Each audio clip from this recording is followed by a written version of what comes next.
Thank you, Assemblyman Magnarelli. It is a pleasure to have you and the local governments committee from the Assembly back here in Syracuse. And with that, I am going to take some discretion that as the mayor of the jurisdiction in which you are sitting, to tailor my testimony more towards what I think are the dire problems facing cities in New York State and Syracuse in particular.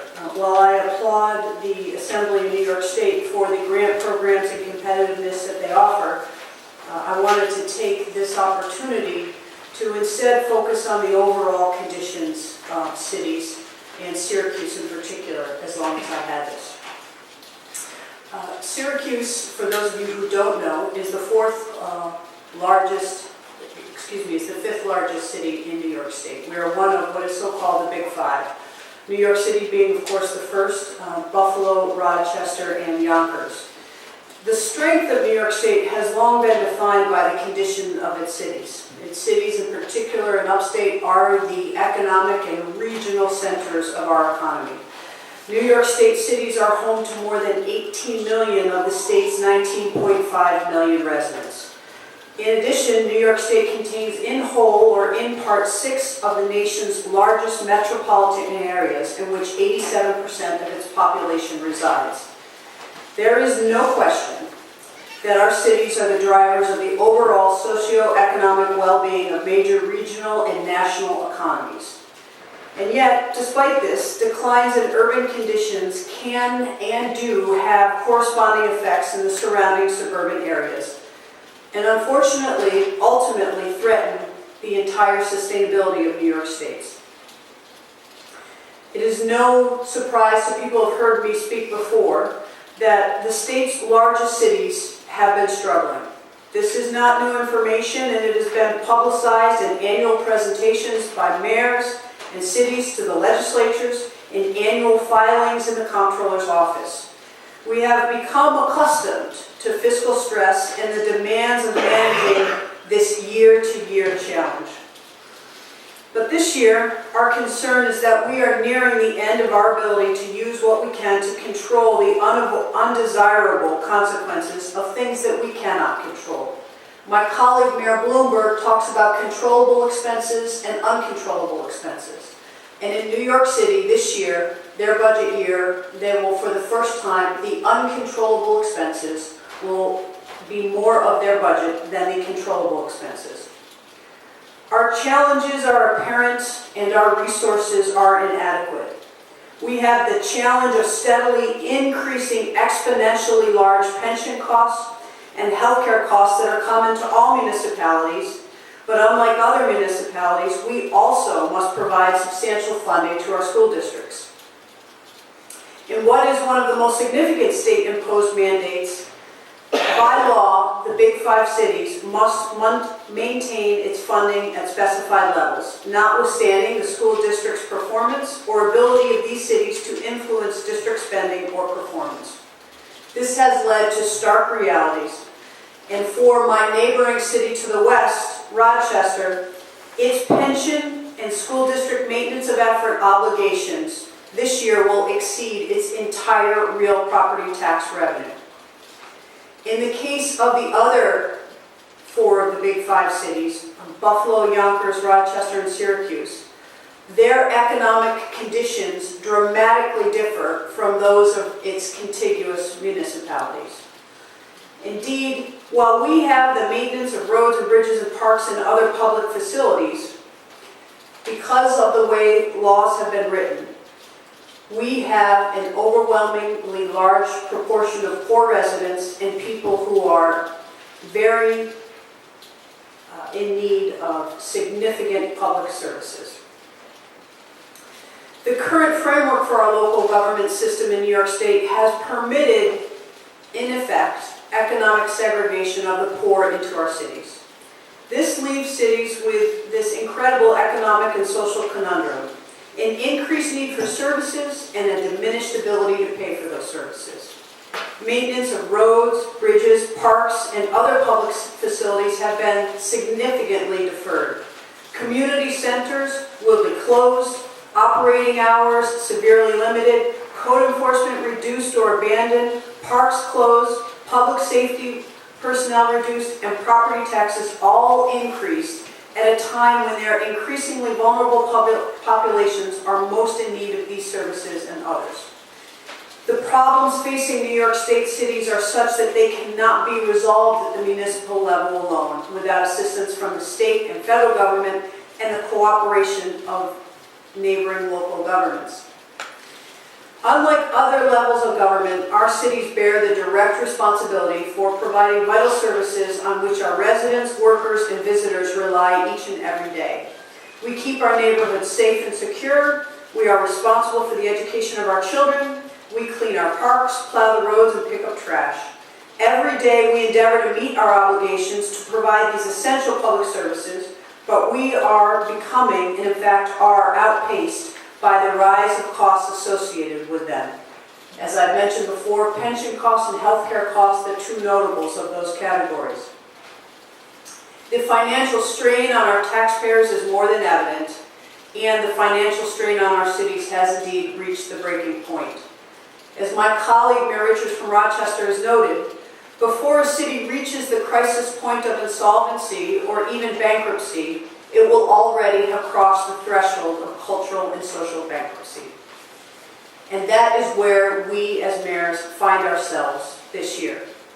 For years now, we have applied the principle of self-help. We have cut the ranks of police and fire, limited resources available to enrich the lives of families and school children, cut to the bone those very city services which are essential to attracting new residents and businesses. We are beyond the point where we can any longer pretend that we can close our gaps internally. Let me be specific about my own city of Syracuse and what we have done since I have become mayor. We have reduced the workforce from 10% from December 2009 to April of this year. We have reduced police and DPW overtime just under $2 million. We have consolidated our mail services with the county. We have privatized airport security services. We have made sure that we limited and expanded our opportunity with Tier 6 savings by only hiring 24 replacements once Tier 6 came into place. We combined our purchasing department with the county. We closed or transferred a senior center. We have eliminated city departments. We have closed city parking garages. We have delayed infrastructure repairs in public works, water, buildings, and firehouses. On the other side, in terms of revenue, we have negotiated service agreements with two of our largest nonprofits in the city of Syracuse. We have negotiated 0 increases with 6 of our labor unions. And for our management confidential employees, we increased their health care contributions from 3% to 10% this year. That is what we have done in the 3 years that I have been mayor. At the same time, while I give you this dire condition that we find ourselves in, the city of Syracuse is in the middle of an economic renaissance. Indeed, we were fortunate because of the leadership from across central New York to be given the single largest recipient of the Regional Economic Development Plan for central New York. Our construction values through May of 2012 are up more than $116 million. Total construction values through May 2012 exceed the total amounts for the entire years of 2003, 2004, and 2007. And indeed, total construction values in the city of Syracuse have increased every year since 2009. Some of the larger projects this year are familiar to those of us from central New York. In no particular order, the renovation of the Pike Block building in the heart of downtown, St. Joseph's Hospital expansion Phase 2B, the Marriott Armory Square Hotel project, the Van Curen Square housing project, the Price Right grocery store on Erie Boulevard, the Campus West housing on Syracuse University, LK Candle Factory Apartments, WCNY and pro-literacy on the near west side, as well as the Townsend Geneva Tower housing project for SUNY and the Roosevelt and the Hillside Apartments. These are just a few of the good news that we have received in this year in particular. Which, as mayor, I find myself in a very unusual position of having all of this good news at the same time that I look at our future and see that we are in desperate need of assistance to keep this continued good news going. Not just for the city of Syracuse, but as I said, we are the center of the regional economy. So for Onondaga County and all of central New York. As a mayor, I am keenly aware of my responsibility to protect the best interests of my citizens and my city. And as a mayor, I have looked at every proposal that has come in front of me to save costs and to, at the same time, make sure that we continue to deliver excellent services for the people who are in the city of Syracuse.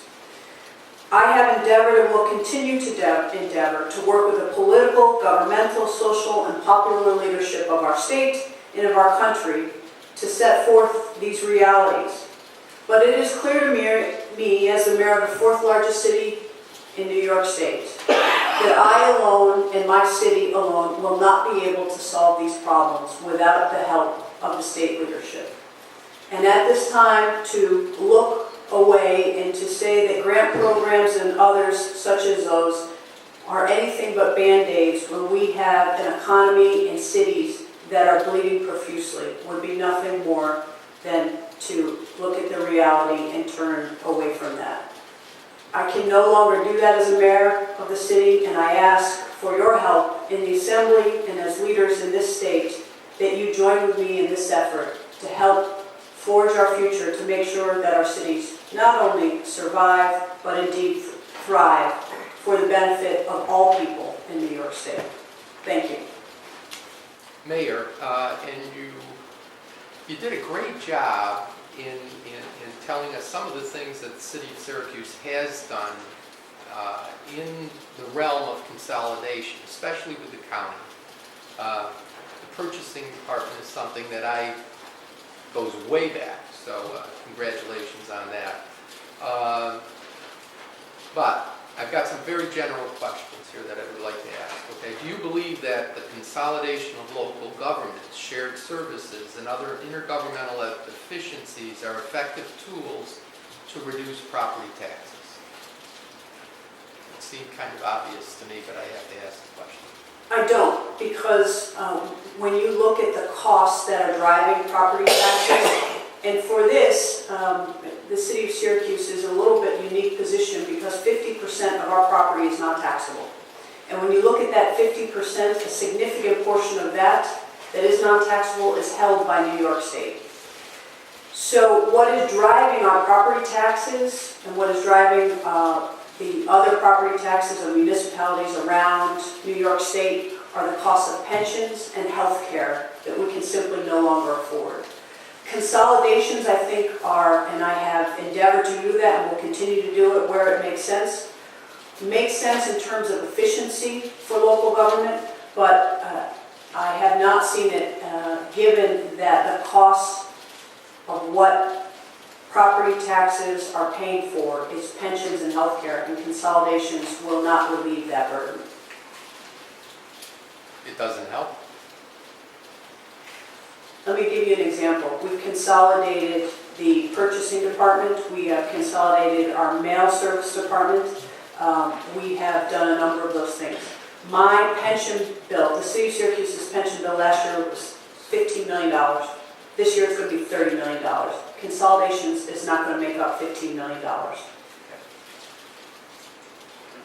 The next question, do you think state aid focused on grant programs such as these would be able to assist local governments to reduce property taxes by being redirected to a different purpose? We've got about $75 million over the last couple of years, each year, that have been devoted to these programs. Do you think it would be better to devote that, put it someplace else? if the goal is to reduce property taxes, which is a worthy goal, I'm not discounting that at all, then I think the fair analysis to say what is driving property taxes, and it's pensions and healthcare. So taking that money and trying to do something that's going to reduce the burden on local governments with pensions and healthcare will help with that goal. But taking that money and putting it to something else is not going to do that. Now, for example, I think that there is a real opportunity in the areas of information technology and information systems to update and modernize those systems comes with a lot of upfront costs that local governments don't have. To take that money and to help use that as the upfront cost, then over the years you can get the benefit of that because you'll have to hire, for example, less people to do a payroll, less people to figure out overtime and how it should be calculated into a salary or pension benefits, things like that. But to take that money, those grants, and say that you're going to have a direct relationship to property taxes, I think it's just not a solid argument because, again, I go back to what's driving property taxes, healthcare costs and pensions. Aside from those mandates. The play was great, Mr. Lincoln told I'm me. sorry? I said, Mr. Lincoln told me the play was great aside from those mandates. Aside from those mandates, what other things can local governments do besides what you have? Do you have any other things that are in the works, so to speak, for the city of Syracuse in reducing its costs? Look, we spend... I know you're going to keep going back, and Mayor, with all due respect, I've heard you. I hear you loud and clear. The pensions, the health care, you've been at Mandate Relief Council meetings where I've heard the same thing across New York State. So I hear what you're saying there. But even the little fringe things on the edges, are there other things that municipalities can do? Are there any ideas that you may have thought of or are thinking of that the state could help with in terms of reducing costs of government for local governments? Well, we do that every day. And we think about it every day because it's a very real situation for us. Every dollar saved means a dollar more of services that we can provide. The one area where I think is very ripe for investment, and it makes sense, is what I mentioned before, is information technology. To be able to give local governments a way to buy in and get the expertise and or the resources where you could get all of that, all of those software, hardware services up front so that as you could implement those systems, and then eventually, as we know, when you look at the private marketplace, some jobs have just disappeared. You don't have clerk threes anymore in the private marketplace because technology can do so much. And we think that there's a real opportunity. Payroll is what I mentioned that comes to mind, but also, modernizing the way that we distribute tax bills, modernizing the way that our entire information system. But we simply don't have the resources up front to do that. Is there anything else that Yeah, you'd like to go ahead? you had mentioned at one point, meeting we had a few months ago, I think up on campus, that if all of the revenues were collected, every penny that you could get from your means coming into the city, were there at your disposal, it still wouldn't be enough to cover the burden that we have, the deficit we have. Does that still stand? That's correct. In 2 years, if we were to raise taxes and every single revenue that we had, we would still have a gap. That's what I meant when I testified and said, I will speak for myself here. The city of Syracuse cannot internally close its gaps. The projections going forward show that we can't, and I know that the city of Syracuse is not alone in that. What would you need for us to do to assist you further?